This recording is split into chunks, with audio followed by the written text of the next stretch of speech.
The fourth dimension of the mind is called as Chitta. Chitta means it's pure intelligence. It is unsullied by memory. It has no trace of any kind of memory, it's just pure intelligence. If you touch this, then you have access to what you're referring to as the source of creation. The whole existence becomes yours. Everything that's worth knowing is right here because you have access to the source of creation. If you touch your Chitta, then gods will become your slaves.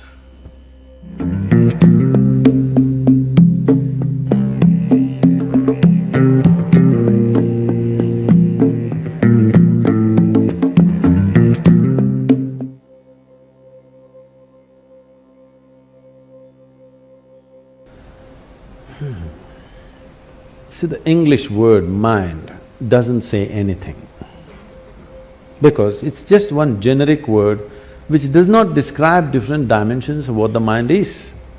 Mind is not just one something sitting here and doing something, okay? There is really no such thing as mind. In the yogic culture, there is no mind. There is a physical body, there is a mental body. Because what you're calling as mind right now is a certain combination of memory and intelligence. There is memory in your body, more memory in your body than you can imagine. You definitely don't remember how your great-great-great-great-great-grandmother looked like, but her nose is sitting on your face right now. Yes? You don't remember a thing consciously, but your body remembers 100%. How 10 generations ago your grandmother was, your body still remembers. 1,000,000 years ago how your forefathers were, your body remembers, isn't it? It's not forgotten and it's not going to forget. Your mind is not capable of this kind of memory. Your body has 1,000,000,000,000 times more memory than your so-called brain. Let's understand the context of thought. You can only think from the data that you already have gathered. That means you can never think anything new. You can recycle it, you can rehash it, you can produce permutations and combinations of it, but you cannot think something absolutely new. It is not in the nature of the thought to come up with something new, it can only recycle the past. That means if you dedicate yourself to your thought process, if you enshrine your thought process, you're ensuring nothing new ever happens in your life. The four segments are called buddhi, ahankara, manas and chitta. Buddhi means the intellect. Intellect is a sharp knife. The sharper it is, the better it is. So the way of the intellect is, it has to dissect everything to know anything. This is the nature of the intellect. Because our modern education has become fully intellect-oriented, other dimensions of intelligence have been completely ignored by the so-called education today. Everything is by intellect. What this means is, if I really want to know you well, I have to dissect you. Yes, this is the only way intellect can know something. See, if you give this beautiful flower to a scientist, what he will do is he will rip it apart into many pieces and tell you many things about this flower. Only thing is, he will not experience the flower the way it is, for what it is. He does not know what a bee knows, but he knows many other things, because this is the nature of the intellect. I'm telling you, that is the way we are going right now. Our entire education system, our cultures are becoming intellectual. When it becomes intellectual, whatever is given to you, helplessly you will dissect it. This is why people are having such problems with human relationships, because if you dissect and look at anybody, nobody seems okay, including yourself. Yes, if you include them, if you embrace them, you may know some beauty about who they are, but if you dissect them, everybody is ugly. Yes or no? Intellect will be useful only depending upon what it is identified with and what is held. What holds this, how steadily. So the next dimension of the mind, the first one is called as buddhi, which is the intellect. The second one is called as ahankara. Ahankara does not mean ego, this, that, it means the identity. Whatever you identified with, your intellect functions only around that. Simple. If you just identify with a nation, if you say, I'm an Indian, everything Indian looks beautiful. If you cross the border and you say you're something else, all that looks beautiful. So whatever you identified with, it's only with that the intellect functions. So ahankara is the identity.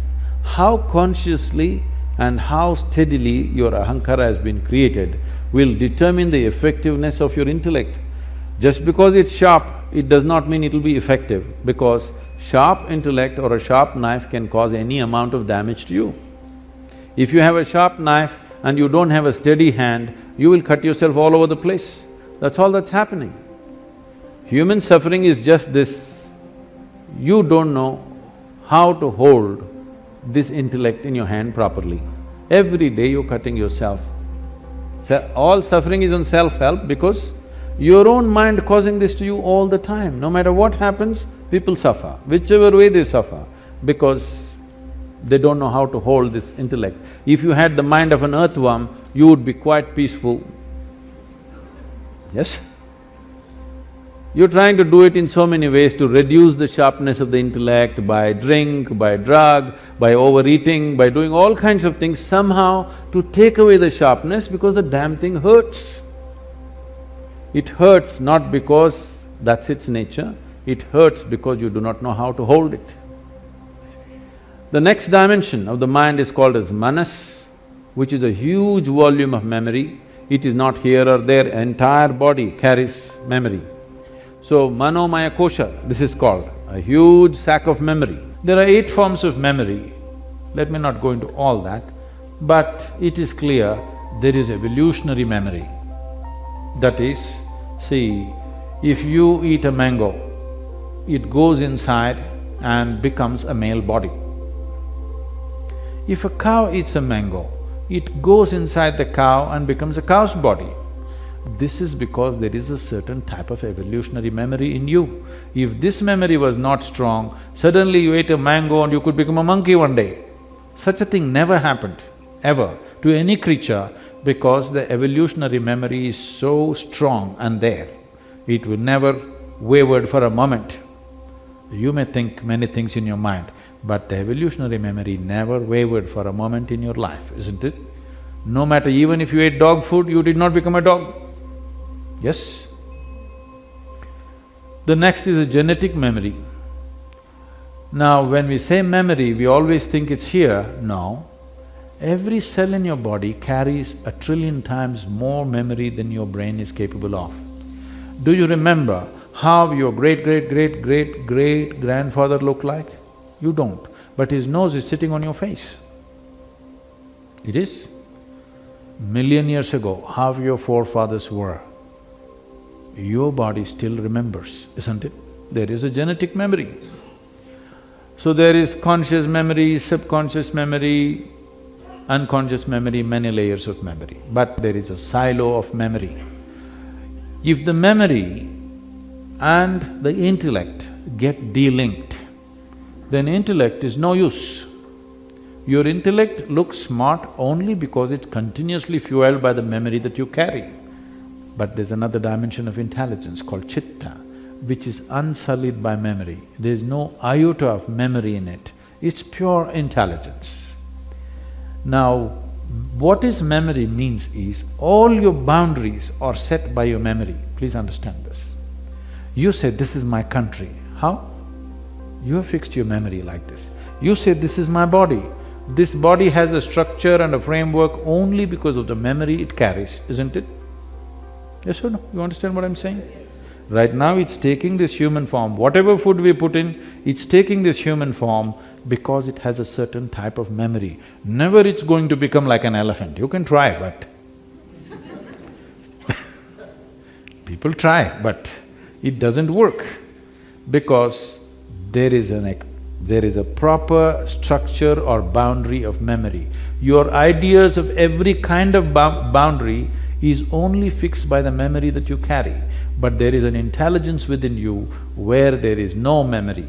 If you touch that dimension of intelligence, then this longing to expand will disappear in you because you found unbridled access to the cosmos. If you touch this, then you have access to what you're referring to as the source of creation, because all kinds of things might have been fed to you.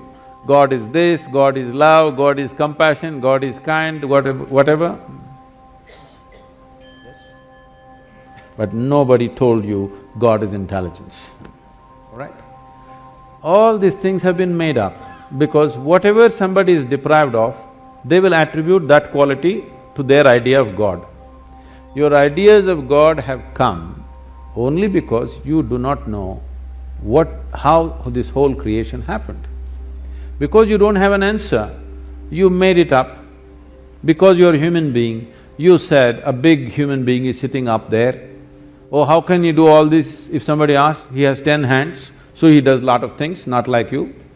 Whatever, it's all right for children. But essentially because you do not know how creation happened, you are coming up with explanations. So that which is the source of creation, don't believe what I say, what anybody says. Pay attention to one piece of creation. Just take a flower, pay attention to this, pay an attention to a leaf or an atom or an ant. All you will see is phenomenal intelligence beyond anything you can imagine, yes? But nobody told you God is intelligence. But this culture has said this to you in many ways. They told you Chidakasha, Chidambara and so many things to tell you if you touch your chit, the whole existence becomes yours. Everything that's worth knowing is right here because you have access to the source of creation. In yoga, the yogis have a mischievous way of expressing this. They say, if you touch your chitta, then gods will become your slaves.